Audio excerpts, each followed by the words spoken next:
Welcome to Statewide Live Online Lecture. Myself Bhavya, teacher from Gumpa Road Municipal Secondary English School. Yesterday, students, we started with chapter number 3 for political science, that is India's defense system. Okay, we have completed half a part of the chapter. Today, we will continue the rest part. Before that, let's revise what we have done yesterday. Now, we started with the introduction wherein we understood that the primary interest, or you can say primary national interest of any country, it includes the defense. Okay, you can say protection from any kind of foreign aggression, like any kind of attack from other countries, and internal interest means internal fight between within the country and keeping the border safe. So for this, every nation creates a defense system, their own defense system at the national level. So in a similar way, India has also created such a defense system. Then we understood the concept of national security.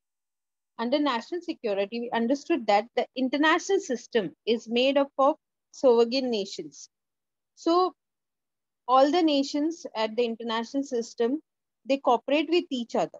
While cooperating, there are times when there are conflicts between the sovereign nations, or you can say there are dispute between nations.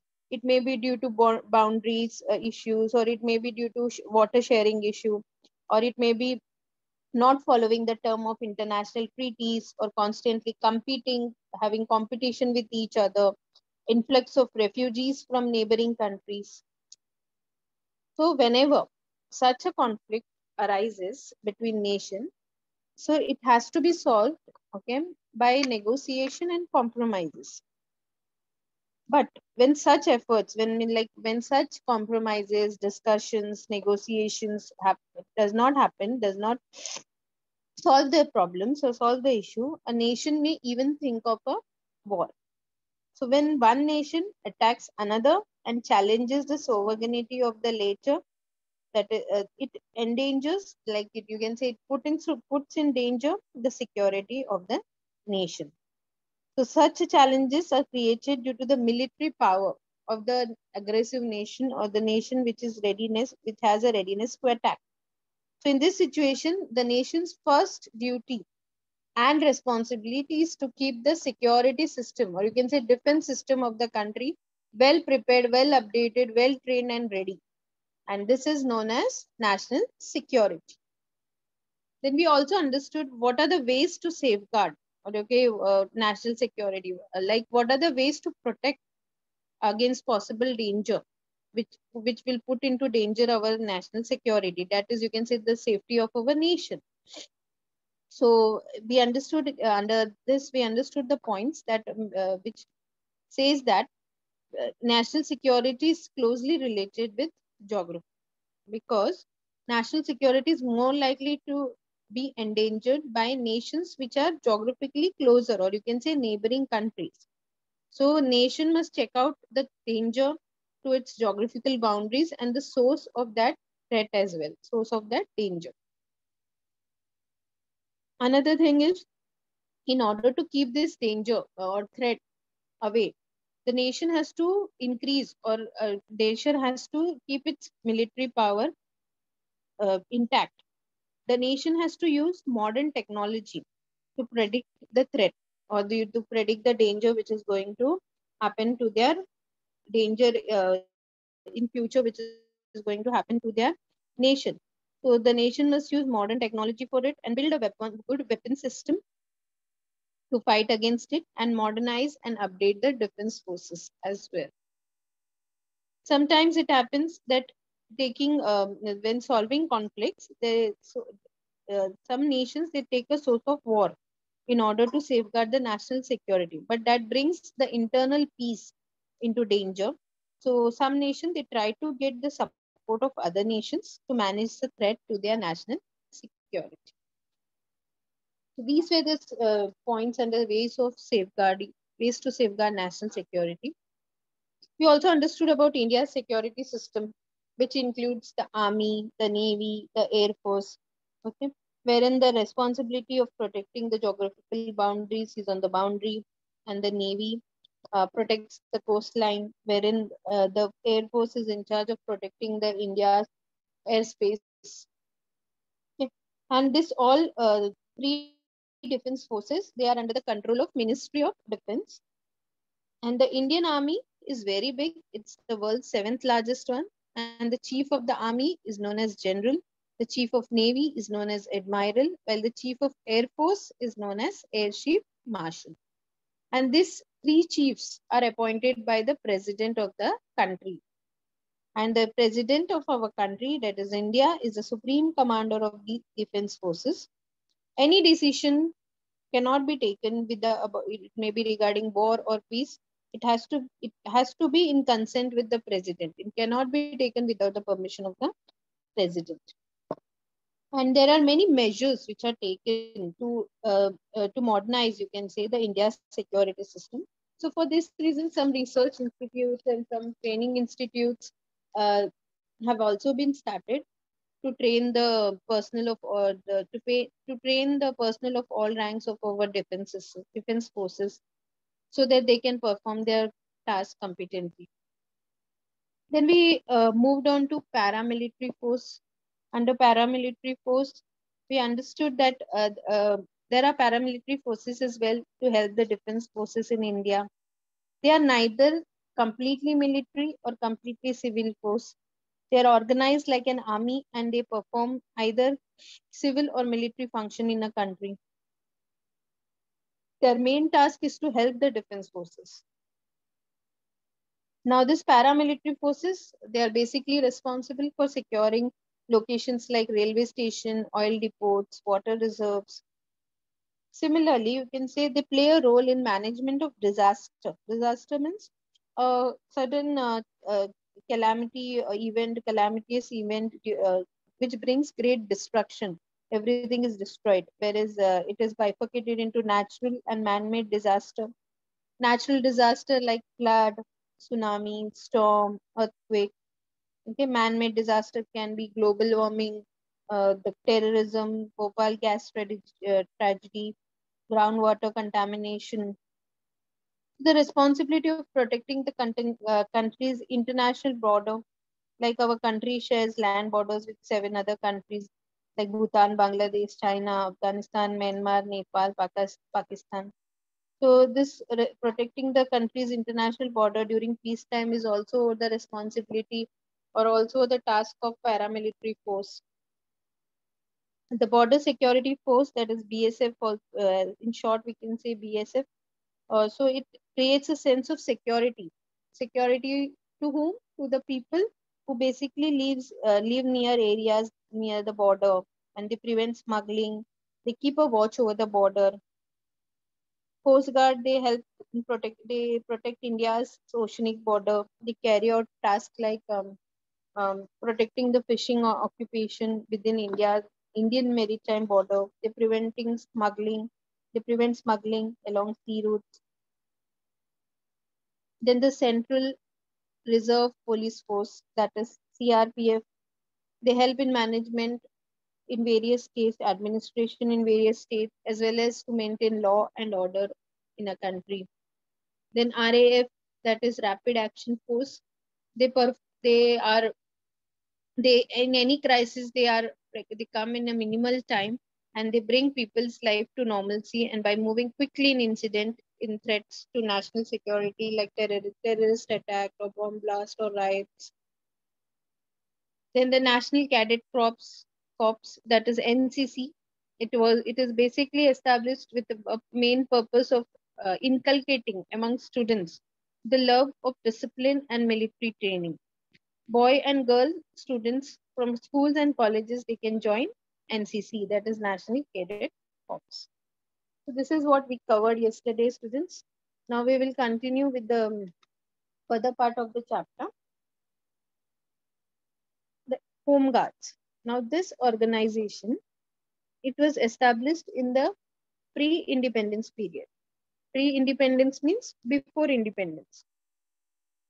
And the citizens, citizens of India, they can join Home Guard and give assistance, you can say, in the defense of the country. Any citizens. So there, what is the eligibility? Any citizen, man or women, between the ages of 20 to 35 years can join the Home Guards. Now, what task they perform? They maintain security, public security, means security of the common people.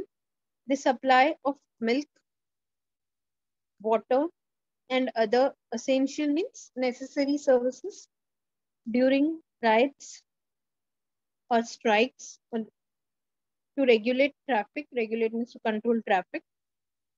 They also help people at the time of natural disaster like floods, earthquakes, storm, tsunami. So these are the tasks performed by the Home Guards. The next point is challenges to India's security. So what is the challenge? What are the challenges, you can say, in our country, India faces in terms of security of the country?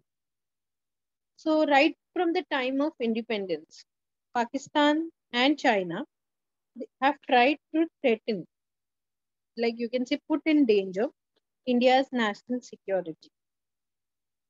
There are several disputes, like there are several kind of arguments, disagreement between India and Pakistan.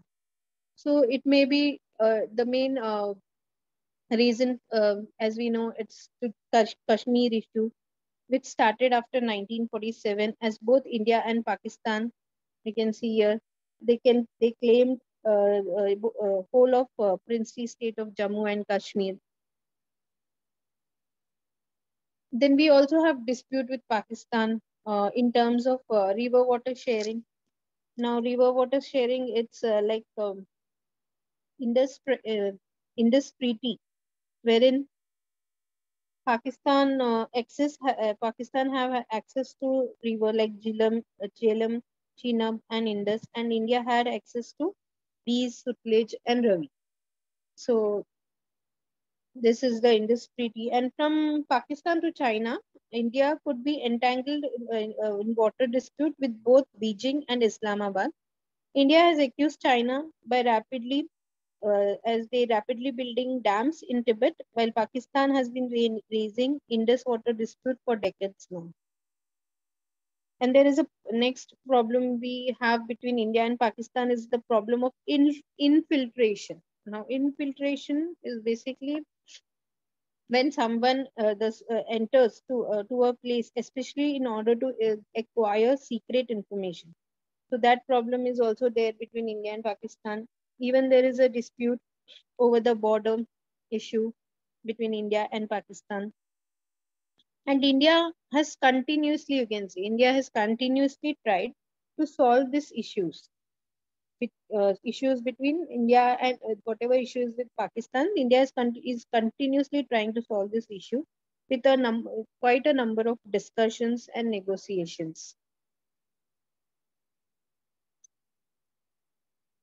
Then India and China, as we understood that they have right from independence, we have issues with Pakistan and China. So India and China, they are the most, you can say, important countries in the continent of Asia. You can see the continent of Asia. So both are the important countries in the continent of Asia. In 1962, we have had to go to a war with China. Means there was a war between India and China. That is from 20th of October to 21st November 1962. It was this dispute was for Himalayan border was the main cause of the war between India and China. And as China is trying to establish its own hegemony means its own control over countries that are India's neighbors, there are tension in Sino-Indian relations. Sino-India means there are tension between India's and relation between China and India. There is also a dispute between India and China over their borders. We have border dispute as well with India and between there is border dispute between India and China as well when it comes to this Aksai Chin border and the McMahon line border. So that is also the issue between India and China. Then India's security is not only threatened by outside powers but also from within. Now, this is external danger we have from other countries, what we discussed earlier. But our security is not only from external sources, or you can say external outside countries, but internally within India also. There is lot within India also. There is lot of issues and there is lot of danger. So it is not just the difference between external security and internal security that is important anymore. Religion, we follow number innumerable of religion in our country. There is regionalism wherein there is excessive pride in one. When we have excessive proud, when we feel excessive pride or we are proud about one's region and its culture, history, development, etc., which leads to belief that other regions are inferior than us. That is regionalism. Several rebellious movements, several uncontrollable movements, which was based on particular belief. Race, ethnicity like common physical characteristics, common culture, racism, you can say. Economic inequality in terms of income or money, are creating instability within our own country. So, for example, you can see the Naxalite movement. The Naxalite movement, it's a movement which was started at Naxalbari in Darjeeling district in West Bengal, wherein the Naxalites, uh, they organized the small land holding farmers and land laborers, took charge of their land, and they put the red flag and declared that area as free territory in 1967. And this it is also, you can say, political organization on that claims the legacy of Communist Party of India, founded in Kolkata in 1969. It's like a threat or danger to India's internal security. Then next we have is terrorism. Terrorism is also a biggest challenge to our India country's internal security. Like the terrorist attack which have happened in the past, 26/11 attack in Mumbai in 2008, Pulwama attack which happened in 2019, then Delhi bomb blast that happened in 2005. So it's a major challenge to our country's internal security, and it is a global problem. It's not only a problem of our country, but terrorism is a problem of, it's a global problem all over the world. And India is making effort to put an end to terrorism.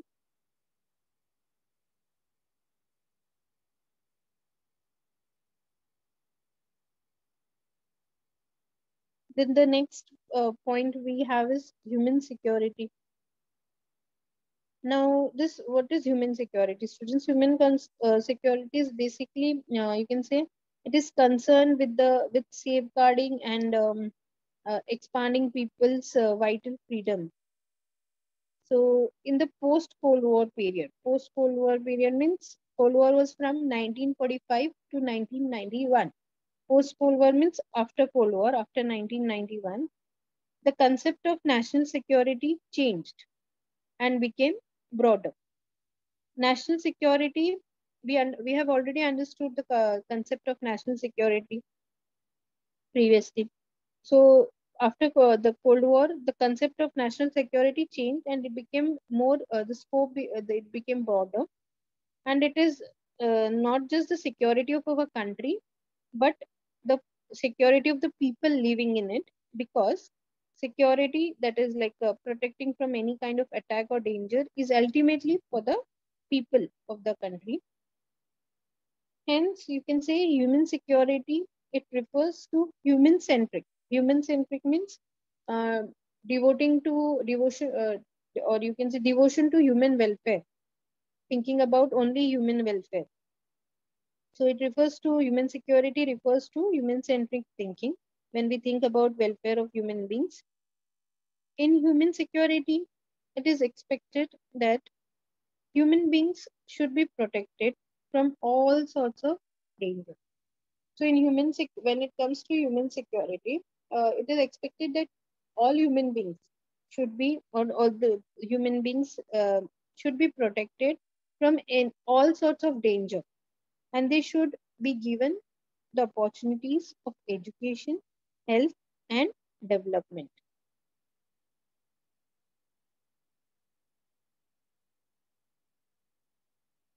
Now, this concept of human security also includes the idea that a conducive environment, conducive means a favorable, or you can say good environment should be created for everybody, means for all human beings, or for all the people in our country, for everybody, a conducive environment should be created to live a respectable life by overcoming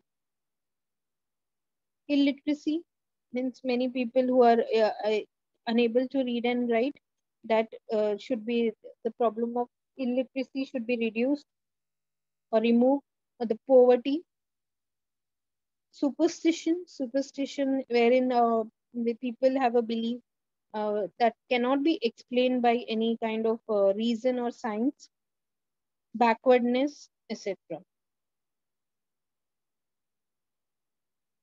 Human security necessitates the protection of the rights of minorities.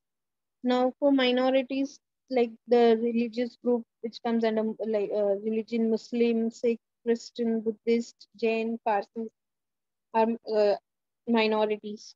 So their rights should be protected, like to protect them from being discriminated against, or you can say on grounds of their ethnic culture, cultural, linguistic, or religious identity. And even the rights of weaker sections should be protected, for like for scheduled castes, scheduled tribes, backward classes, like promoting them with special care, the educational and economic upliftment, protecting them from injustice and all forms of exploitation. So that is, so this, I hope students you have understood this concept of human security. It is wherein we understood that national security, the concept of national security has become broader now, and it is uh, it includes human security as well.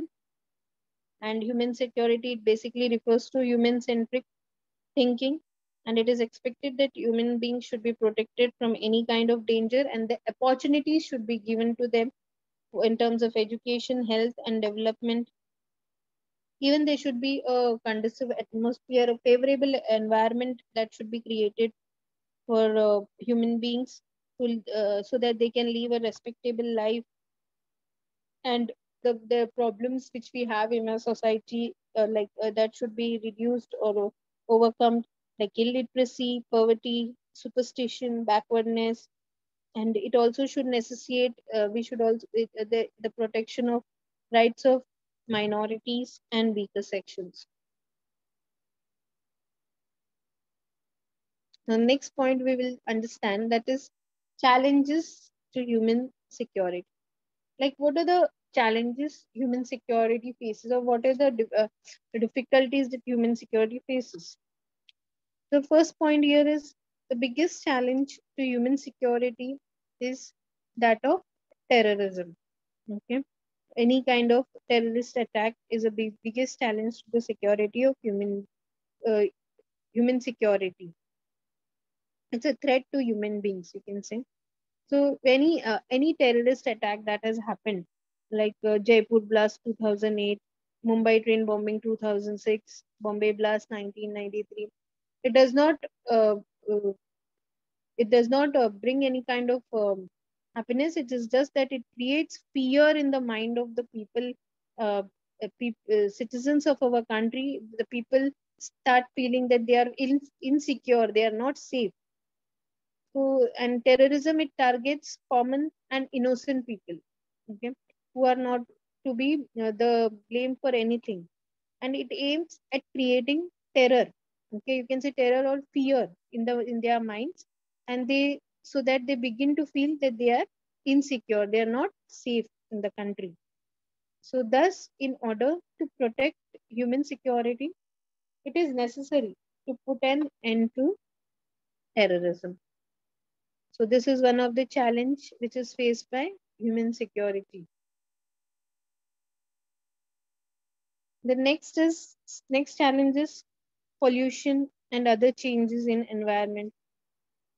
Pollution and other changes in environment, global warming, uh, overpopulation, less of biodiversity. So that pollution is one of the problem, and other changes. It has also put in danger the life of human beings. Diseases like AIDS, life-threatening diseases, chikungunya, which is like a viral infection transmitted by mosquitoes, swine flu, which is N1, H1N1 virus, Ebola, that is virus EVD, which basically have symptoms of fever and fatigue. Okay? And the recent we had COVID-19 since last year, life-threatening viruses. So it has also presented a big challenge to human security. Protecting human beings from such diseases is also considered as a factor of human security.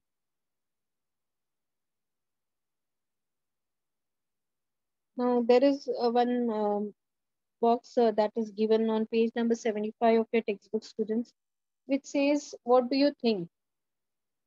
Now, under that, you have one question that increasing violence in society is endangering human security. So it says, what kind of peace processes should be created so as to prevent violence from growing?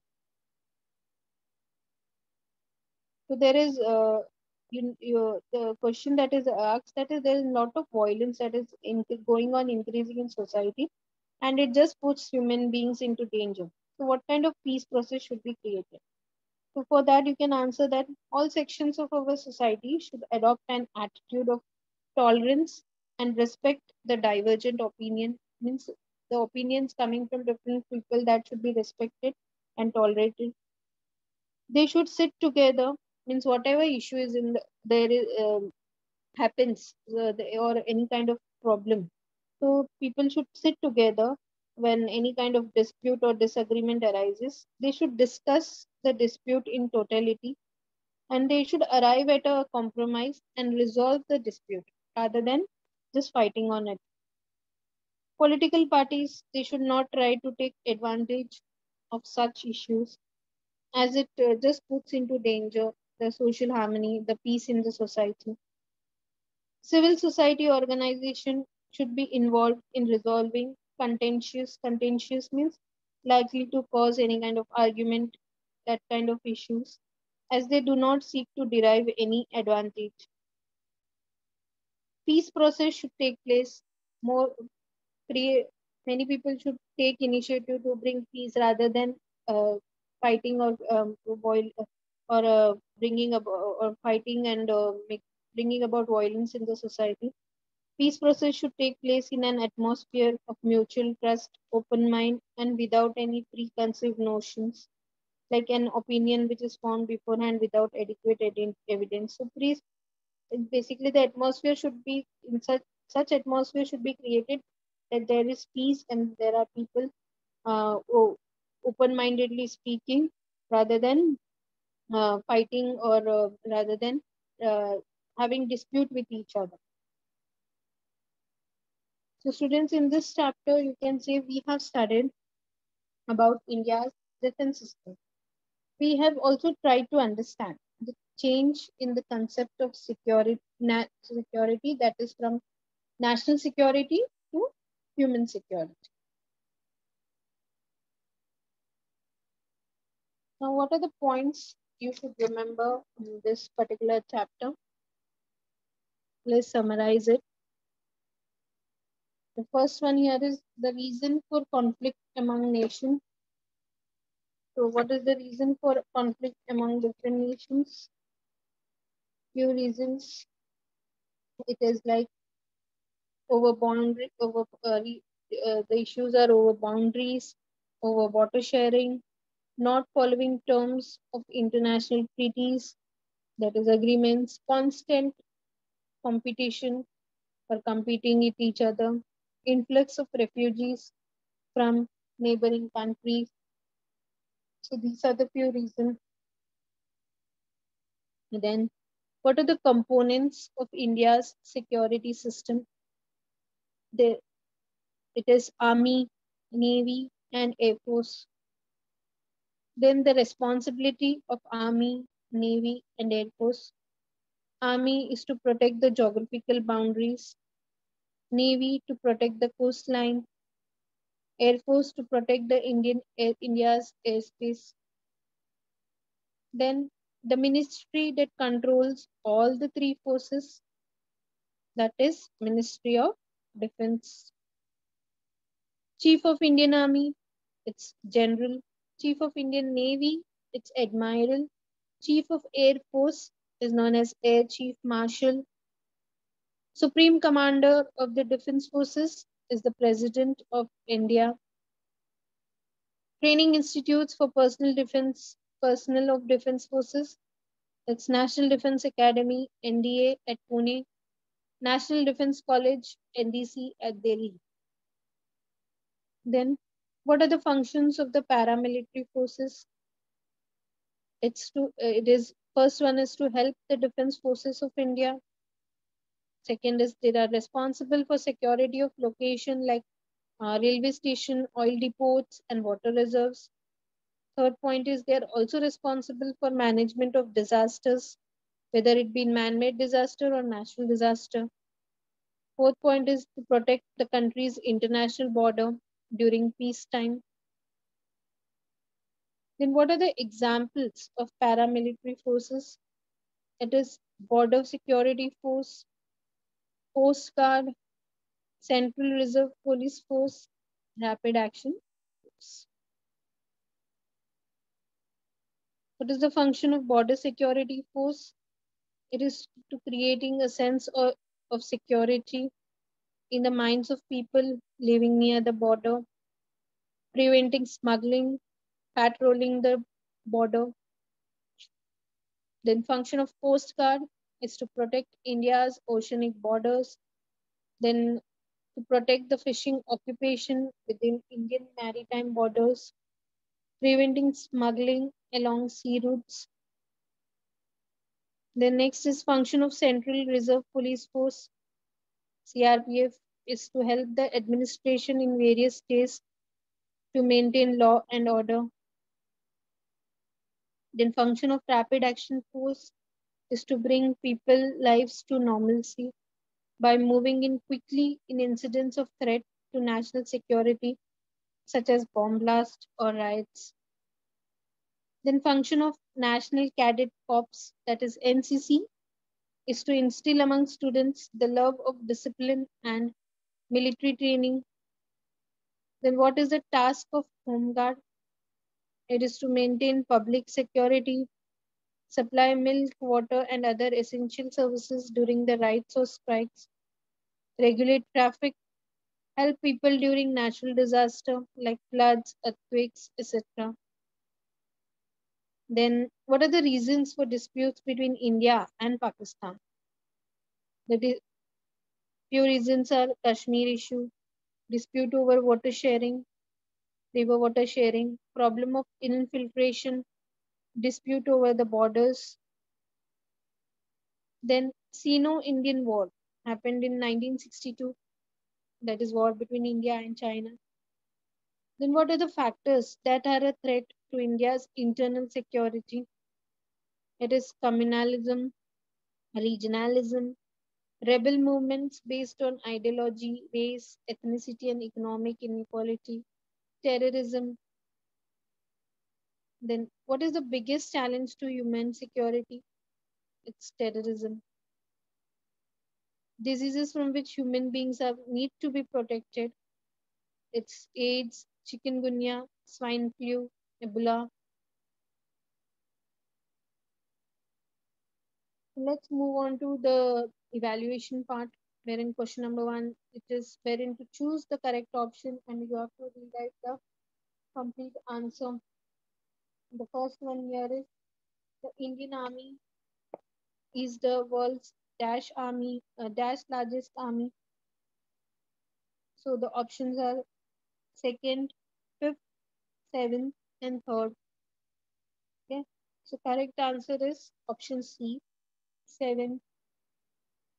Then the Chief of Navy is known as dash.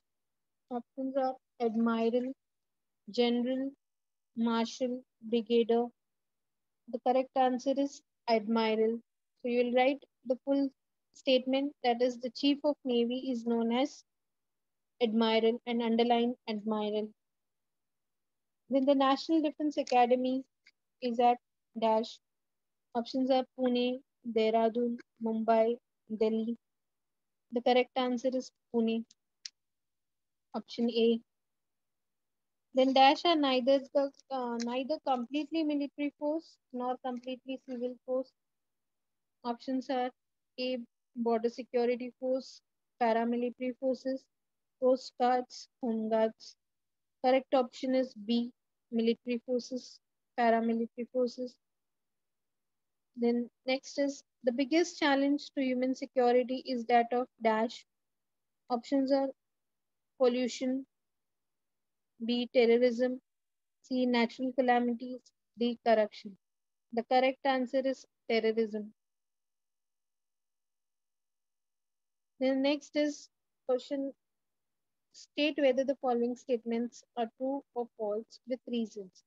You have to state whether it is true or whether it is false, and accordingly you have to give the reasons as well in points. First one is, it is necessary to end terrorism to ensure human security.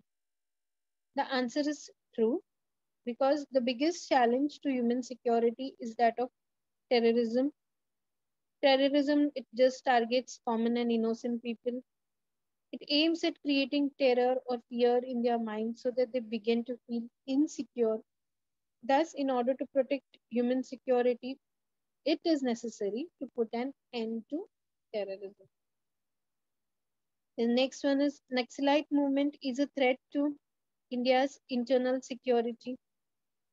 Again, the answer is true. India's security is not only threatened by outside power, as we have understood, students, but also from within. It is not just a difference between the external security of our country and internal security that is important anymore. Example, that is the Naxalite movement is a threat to the internal security of our country. The next one is, there is no issues of dispute between India and Pakistan. Yes, the answer is false. There are several disputes, as we have understood, students, between India and Pakistan. For example, the Kashmir issue, dispute over river water sharing, the problem of infiltrations, dispute over the border. India has continually tried to solve this issue through discussions and negotiations. The next is to explain the concepts. Here, the first one is to explain the concept of human security. You need to again answer it in points. The first point is, in the post Cold War period, the concept of national security changed and became broader. National security is not just the security of the country, but also the people who are living in it, because security is ultimately for the people. Hence, human security refers to human centric thinking. In human security, it is expected that human beings should be protected from all sorts of danger and should be given the opportunity of education, health, and development. The concept of human security also includes the idea that a conducive environment should be created for everybody to live a respectable life by overcoming illiteracy, poverty, superstition, backwardness, etc. Human security necessitates the protection of rights of minorities and weaker sections as well. Next is Home Guards. Now, this organization was established in the pre independence period. Citizens can join the home guards and assist in the defense of the country. Second point you can write is any citizen, man or woman between the age of 20 to 35, they can join home guards. This force performs the following tasks, that is maintain public security. They supply milk, water and other essential services when there is riots or strikes. They regulate traffic, help people at time of natural disaster like floods, earthquakes, etc. Now here you have a concept chart, okay, wherein the question will be asked, that is what are the challenges in front of India's security system, and you need to mention in inside the boxes what are the challenges which India's security system faces. You need to cover all the 4 points there. That is disputes between India and Pakistan, that is Kashmir issue, dispute over water sharing, problem of filtration, dispute over the border. Then India and China 1962 war, the problems between India and China. China established its own hegemony over countries that are India's neighbors.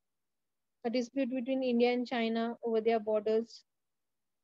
Then other challenge, that is religion, regionalism, several rebellious movements based on ideology, race, ethnicity, economic inequality are creating instability. Example, the Naxalite movement. Then terrorism, which is the biggest challenge to India's internal security.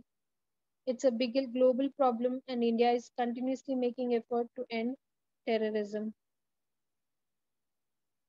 Then we have answer in brief, like what kind of conflict may arise among sovereign nations.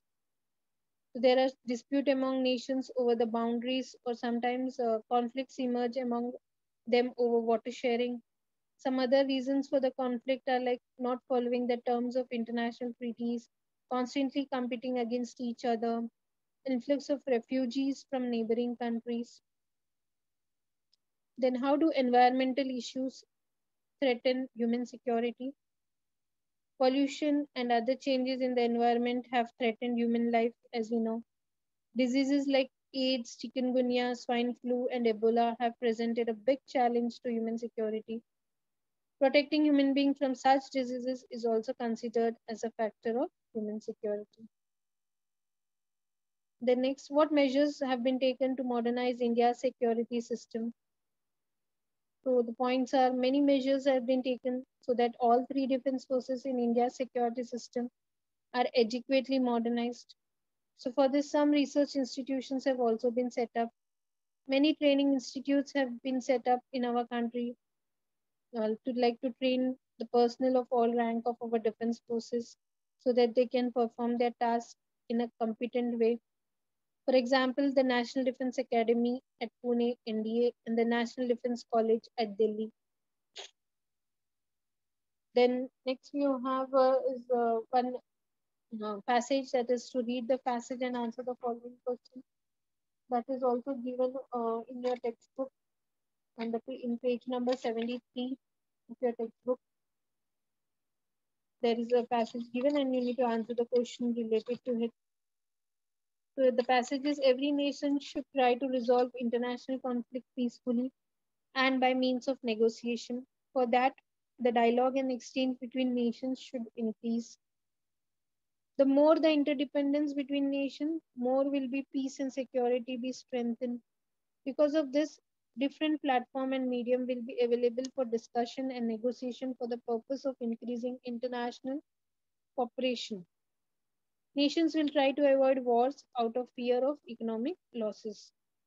So it is basically the passage related to negotiate to have a negotiation between different when there is conflict between different countries. So what is the message? First question is, what message do you get from the above passage?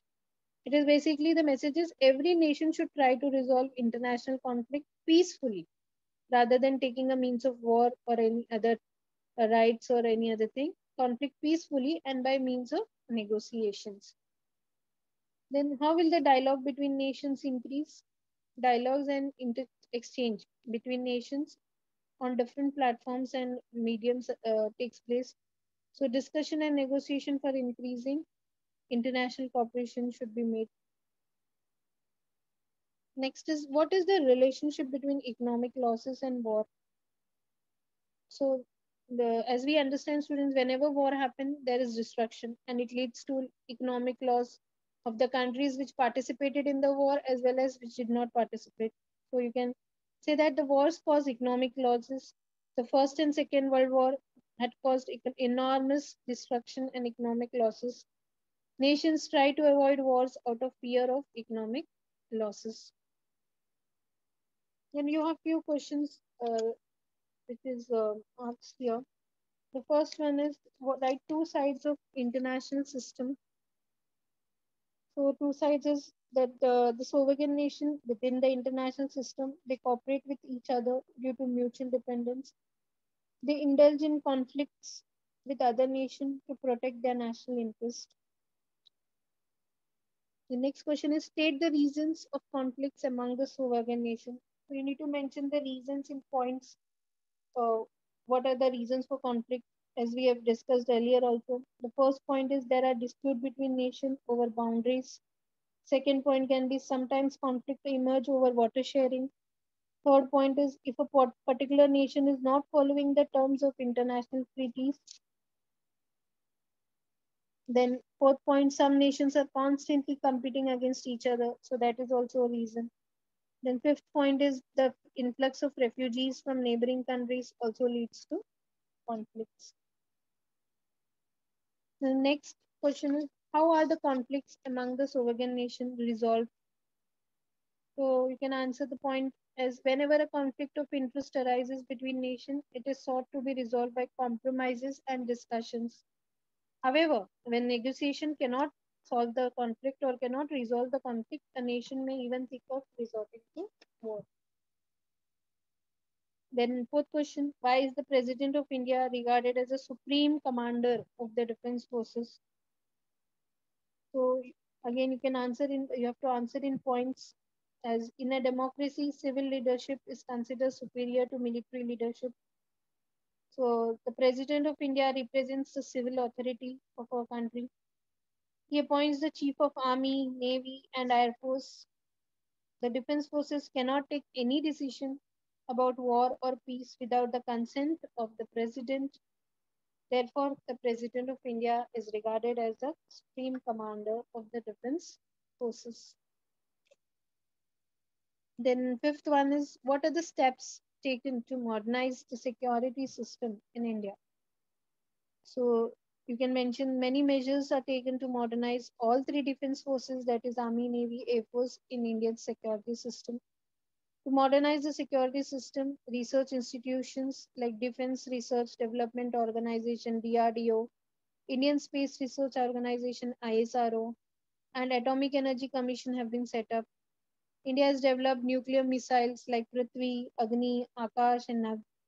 Many training institutes like Military Academy, Indian Military Academy at Dehradun, National Defence College, NDC, and National Defence Academy, NDA, have been established to train the personnel of all ranks of our defense forces. So, with this, students, we complete the chapter. That is chapter number 3, the India's defense system of political science. I hope you have understood